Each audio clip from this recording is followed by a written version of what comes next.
दोस्तों दुनिया में ऐसी बहुत सी जगह है जहां इंसान पहुंच तो गया है पर उन्हें समझ नहीं पाया। माउंट एवरेस्ट पर 6000 से ज्यादा लोग चढ़ चुके हैं पर उससे 2000 मीटर छोटा एक पर्वत आज भी अनकंक्वर्ड है। हम बात कर रहे हैं माउंट कैलाश की। कुछ लोग इसे स्टेयरवे टू हेवन कहते हैं तो कुछ इसे एक जियांट पिरामिड मानते हैं जो शायद इंसानों ने नहीं बनाया। आज के इस वीडियो में हम सिर्फ मिथ्स की बात नहीं करेंगे, हम साइंस, स्पिरिचुअलिटी और इन हिडन चैप्टर्स को भी एक्सप्लोर करेंगे जिनका जिक्र हमारे पुराणों में है। From the abode of Mahadev to the mysterious city of Shambhala. क्या सच में वहां वक्त तेज चलता है? क्या कैलाश के नीचे कोई अंडरग्राउंड सिविलाइजेशन बसी है? और क्या हर बार जब किसी ने भी इस पर चढ़ने की कोशिश की तो मौसम ने उन्हें रोक दिया? आप इस वीडियो को देखने के बाद माउंट एवरेस्ट को उस नजर से देखेंगे जो पहले कभी नहीं देखा गया। नमस्कार दोस्तों, मेरा नाम है शालू चौधरी। हिंदुइज्म में कैलाश सिर्फ एक पहाड़ नहीं है, ये ब्रह्मांड का केंद्र यानी एक्सिस मुंडी है। ऋग्वेदा से लेकर शिव पुराण तक इसे भगवान शिवा का स्थायी निवास कहा जाता है। पर सोचिए, महादेव ने कैलाश को ही क्यों चुना? ज्योग्राफिकली कैलाश दुनिया के सेंटर में लगता है। अगर आप गूगल अर्थ पर चेक करेंगे तो कैलाश का नॉर्थ पोल से डिस्टेंस एग्जैक्ट 6666 किलोमीटर है और वही डिस्टेंस साउथ पोल से डबल है। यानी इस न्यूमेरिकल कोइंसिडेंस को साइंस शायद ना माने पर स्पिरिचुअलिटी में इसे कॉस्मिक पिलर कहा जाता है। पुराणों के मुताबिक कैलाश के चार मुख यानी उसके फेसेस अलग अलग रत्नों से बने हैं। South is made up of sapphire, west is made up of ruby, north is made up of gold and east is made up of crystal. जब सूरज की पहली किरण इस पर पड़ती है तो ये एक सोने का चमकता हुआ पिरामिड जैसा दिखता है। इसे गोल्डन पीक कहा जाता है। यहाँ की ऊर्जा इतनी इंटेंस है कि लोग कहते हैं कि बिना ध्यान यानी मेडिटेशन के आप यहाँ की वाइब्रेशन को हैंडल नहीं कर पाएंगे। अब आते हैं एक ऐसे टॉपिक पर जो आजकल बहुत चर्चा में है, शंभाला। तिब्बतन बुद्धिज्म और हिंदू पुराणों में एक ऐसी गुप्त जगह का जिक्र है जो फिजिकल वर्ल्ड में होके भी दिखती नहीं है। इसे the land of living gods कहा जाता है। कैलाश के बारे में कहा जाता है कि ये शंभाला का गेटवे है।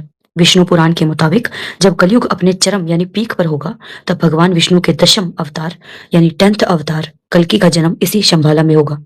कहा जाता है कि शंभाला कोई ऐसी जगह नहीं जहां आप फ्लाइट लेकर जा सके, ये एक हायर डायमेंशन में एग्जिस्ट करता है।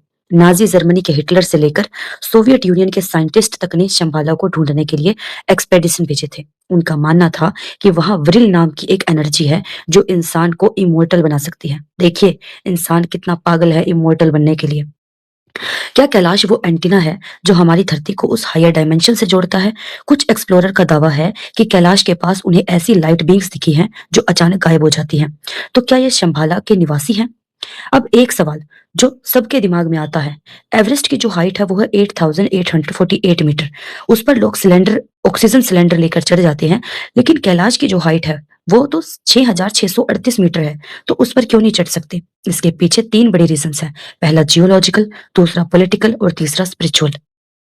चलिए सबसे पहले बात करते हैं कैलाश पर्वत की शेप की। कैलाश का जो स्लोप है वो 60 टू 70 डिग्री से भी ज्यादा है। ये एक नेचुरल पिरामिड है।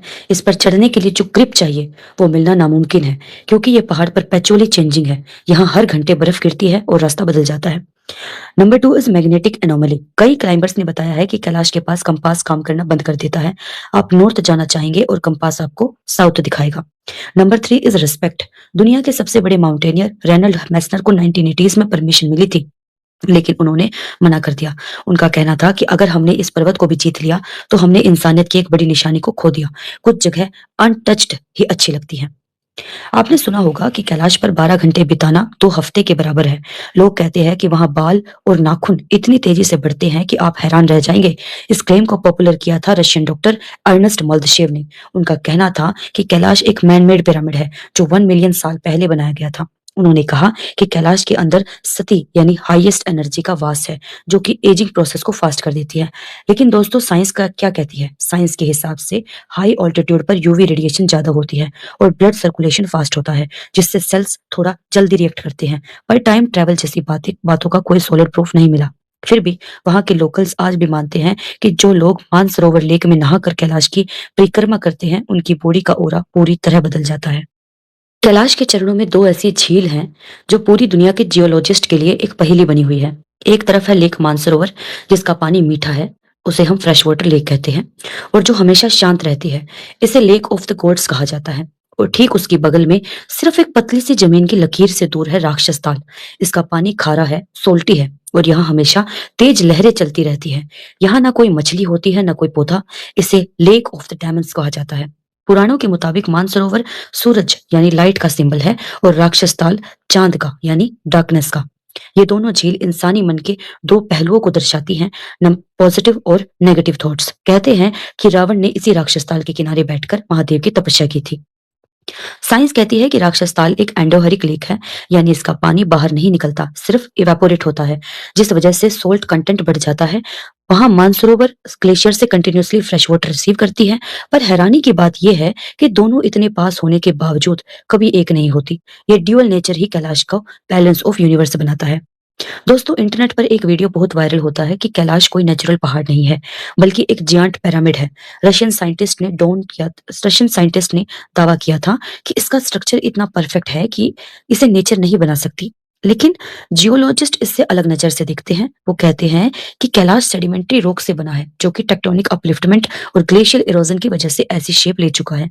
लाखों साल तक बर्फ और हवा ने इसे एक पिरामिड की तरह तराशा है। पर यहाँ पे एक ट्विस्ट है।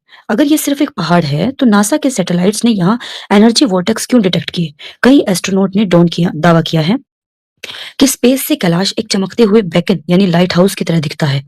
क्या ये सिर्फ कोइंसिडेंस है, या फिर यहाँ कोई ऐसी एनर्जी है जो हम अभी तक मेजर नहीं कर पाए? कैलाश के बारे में एक रहस्य और है, द हिडन लाइब्रेरीज। बुद्धिज्म और हिंदुइज्म के कई ग्रंथों में यह जिक्र है कि कैलाश के अंदर गुप्त गुफाएं हैं, जहां एंशियंट ऋषि और मुनीस समाधि की स्टेट में आज भी बैठे हैं। इन्हें विद्याधारास कहा जाता है। कहा जाता है कि इन गुफाओं में वो ज्ञान छुपा है जो ह्यूमैनिटी को डिस्ट्रॉय होने से बचा सकता है। कुछ लोगों का मानना है कि माउंट कैलाश एक्चुअली होलो है, यानी अंदर से खोखला है। इसके अंदर एक पूरा सेटअप है जो अर्थ के क्लाइमेट और वाइब्रेशन को कंट्रोल करता है। साइंस के पास इसका कोई सबूत नहीं है, पर जो लोग वहां जाते हैं वो कहते हैं कि उन्हें ओम की ध्वनि सुनाई देती है, जो कि पहाड़ों से नहीं बल्कि पहाड़ के अंदर से आ रही होती है। चलिए अब समझते हैं कि कैलाश का असली रहस्य है क्या। क्या ये साइंस है या फिर सिर्फ फेथ है? माउंट एवरेस्ट को कंक्वायर किया जाता है, लोग उस पर चढ़कर अपनी जीत का झंडा गाड़ते हैं, पर कैलाश सरेंडर सिखाता है। यहाँ आप जितने बड़े माउंटेनियर हो, आपका ईगो पर्वत के सामने झुक जाता है। यही वजह है कि इतनी टेक्नोलॉजी होने के बावजूद भी इंसान ने इस पर्वत की पवित्रता यानी सैंक्टिटी को बरकरार रखा है। दुनिया में हर चीज जीतने के लिए नहीं होती, कुछ चीजें महसूस करने के लिए होती है। महादेव का ये दरबार हमें बताता है कि इंसान कितना भी तरक्की क्यों ना कर ले, नेचर और डिवाइन के सामने वो हमेशा एक छोटा सा हिस्सा ही रहेगा। तो दोस्तों, क्या कैलाश एक टाइम मशीन है? क्या वहां शंभाला का रास्ता है, या फिर सिर्फ एक खूबसूरत पहाड़ है? शायद इसका जवाब कभी नहीं मिलेगा, और शायद मिलना भी नहीं चाहिए, क्योंकि जिस दिन रहस्य खत्म हो जाएगा उस दिन चमत्कार पर से हमारा विश्वास उठ जाएगा। माउंट कैलाश सिर्फ एक गवाह है की तरह हजारों सालों की हिस्ट्री, फेथ और अनकही कहानियों का। अगर आपको कभी मौका मिले तो वहां चढ़ने की कोशिश मत करिएगा, बस उसकी छाया में बैठकर खुद को ढूंढने की कोशिश करिएगा। हर हर महादेव। चलिए अब बात करते हैं इमोर्टैलिटी की। दोस्तों, जब हम कैलाश या फिर शंभाला की बात करते हैं तो एक शब्द बार बार आता है, अमर यानी इमोर्टल। लोग कहते हैं कि वहां ऐसे लोग रहते हैं जो हजारों सालों से मरे नहीं हैं। हम अश्वत्थामा की बात करते हैं, कृपाचार्य की बात करते हैं, और उन सिद्ध पुरुषों की जो सदियों से ध्यान में है। लेकिन दोस्तों, यहाँ रुककर एक पल सोचिए कि क्या इमोर्टैलिटी सच में एक वरदान है? मेरा मानना है कि इमोर्टैलिटी वो नहीं है जो मूवीज में दिखाई जाती है कि आप कभी बूढ़े नहीं होंगे। असली इमोर्टैलिटी एक तरह का कैद है, इम्प्रिजनमेंट भी हो सकती है।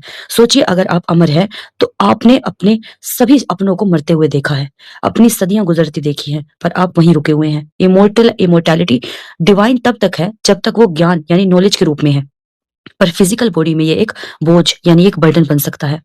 लोग कैलाश जाते हैं अमृत की तलाश में, पर शायद महादेव का असली संदेश कुछ और है। महादेव खुद महाकाल है, वो वक्त का भी काल है। उनके गले में मुंडमाला यानी स्कल नेकलेस ये दिखाता है कि मौत यानी डेथ ही जीवन का सबसे बड़ा सच है। मेरे हिसाब से इमोर्टैलिटी का मतलब शरीर का अमर होना नहीं, बल्कि चेष्टा यानी आपकी कॉन्शियसनेस का उस लेवल पर पहुंच जाना है जहां वक्त का असर खत्म हो जाए। जब आप कैलाश की शांति में बैठते हैं तो वो एक पल में आपको सदियों जैसा सुकून दे दे।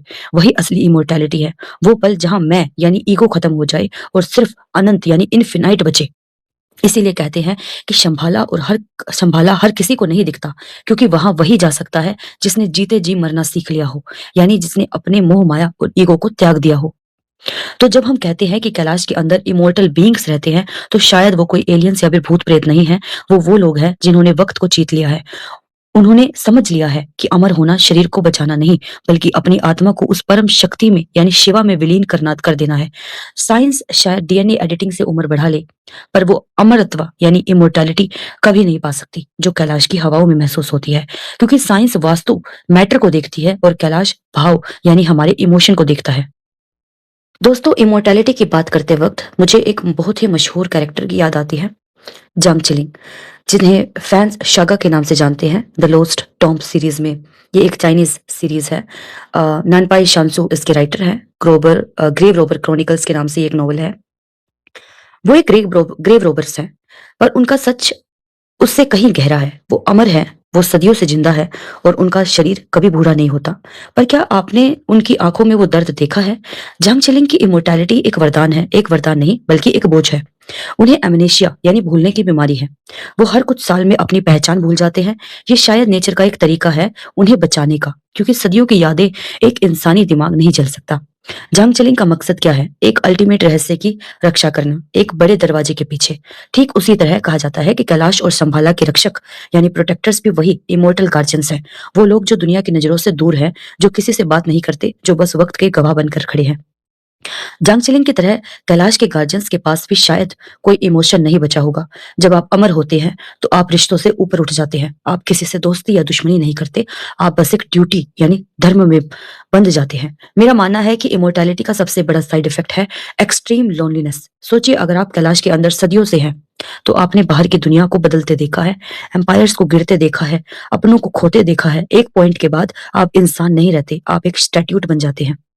यही फर्क है एक जिंदा इंसान में और एक इमोर्टल बीइंग में। एक इंसान इसीलिए वैल्यूएबल है क्योंकि उसके पास वक्त कम है। हमें पता है कि हमें एक दिन जाना है, इसीलिए हम प्यार करते हैं, मेहनत करते हैं। और एक इमोर्टल के लिए उसके लिए सब कुछ स्टैटिक है। तो जब हम कैलाश की तरफ देखते हैं तो हमें वहां सिर्फ भगवान नहीं ढूंढने चाहिए, हमें वो साइलेंस ढूंढना चाहिए जो जांग चिलिंग जैसे कैरेक्टर्स में दिखती है। वो साइलेंस जो बताती है कि असली पावर अमर होने में नहीं, बल्कि उस अल्टीमेट ट्रुथ को प्रोटेक्ट करने में है जिसे दुनिया समझने के लायक नहीं हुई है। कैलाश वो ब्रोंज गेट है जिसके अंदर का रहस्य शायद वही है जो जांग चिलिंग ने देखा था, कि ये दुनिया एक साइकिल है और हम सब सिर्फ इसके किराएदार यानी टेनेंट्स हैं। दोस्तों, जब हम जांग चिलिंग जैसे कैरेक्टर को देखते हैं तो दिल बैठ जाता है। हम सोचते हैं कि कितना बुरा है ना, उसके पास ताकत है, वो अमर है, पर उसके पास अपना कहने के लिए कोई नहीं है। न माँ की लोरी है, न पिता का साया है, उसका कोई बचपन नहीं है, सिर्फ एक मकसद है। और सबसे दर्दनाक बात कि उसके जो दोस्त हैं ऊशी और फंगजी, वो उनसे प्यार तो करता है, पर वो जानता है कि एक दिन वो दोनों चले जाएंगे। वो उन्हें बूढ़ा होता देखेगा, उन्हें खोते देखेगा, और फिर से वही अकेलापन। यह साइकिल कब तक चलेगा? सदियों तक। आप पूछेंगे कि क्यों? क्यों करनी है उस अल्टीमेट सीक्रेट की रक्षा? क्यों जांग चिलिंग को अपनी पूरी जिंदगी उस अंधेरी गुफा या उस पर्वत के नाम करनी पड़ी? इसका आंसर है बैलेंस। कैलाश हो या फिर लोस्टोम का अल्टीमेट, ये ऐसी जगह है जो अगर गलत हाथों में पड़ गई तो पूरी दुनिया का संतुलन बिगड़ जाएगा। इंसान लालच में अंधा है।